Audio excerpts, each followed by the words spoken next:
start na tayo ng animation. I-disable ko lang yung parenting. Ito. Okay na tayo dun. And then, mag-a-add na tayo ng frame. Hanggang frame 30.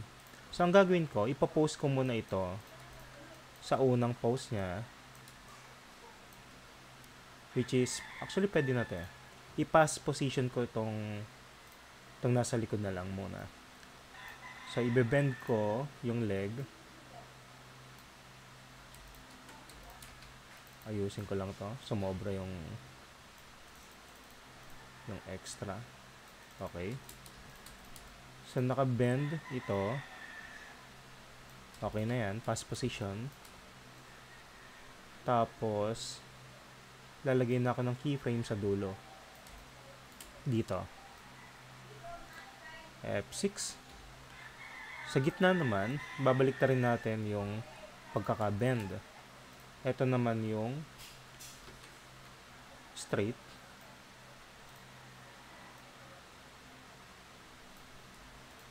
Ito naman yung naka-bend.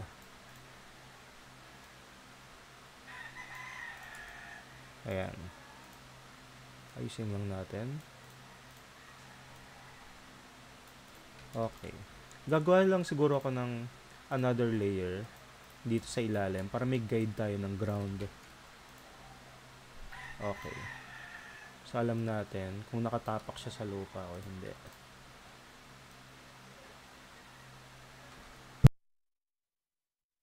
So, ayan. So, ito yung unang keyframe. Pares sila dulot-dulo. And then, sa gitna, baliktad naman yung paa. Ganyan. And then, dito na tayo sa pagitan nila. Keyframe dito. Keyframe din dito. Dito naman yung nakaspread yung paa. So, yung naka-bend, yung magi-straight forward. Ganyan.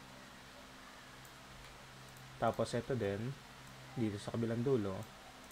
Sumobra lang yung straight. Ganyan. Tapos, bend lang ng konti ito. Ganyan. Ito.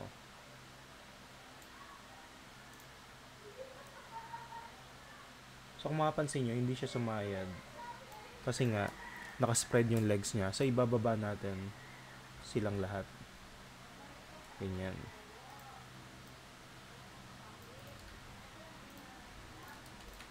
Okay. I-save muna natin. Mukhang nagahang siya.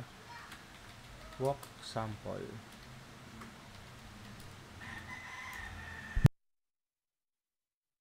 Tapos yung arm, opposite. Ganyan. Next, sa kabila naman. Ito yung naka-forward. Ganyan. Ito naman yung naka-backward. Naka-bend konti. Tingkayad na to. Ito ay opposite. Tapos, ayan. Bababa natin na konti para sumayad siya sa ground. So, ganyan na siya. O, diba? Para na siya naglalakad.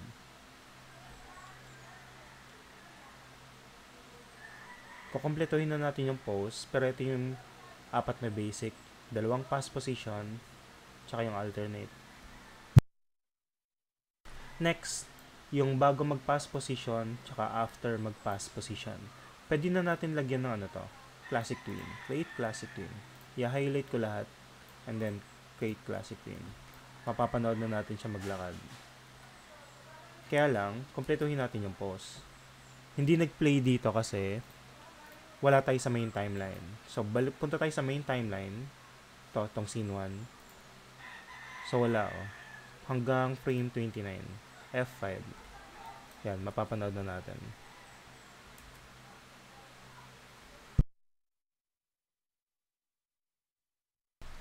Okay, kumpletuhin na natin yung pose. Actually, pwede na ito no? Pang walk cycle. Kulang lang siya ng mas detailed na pose.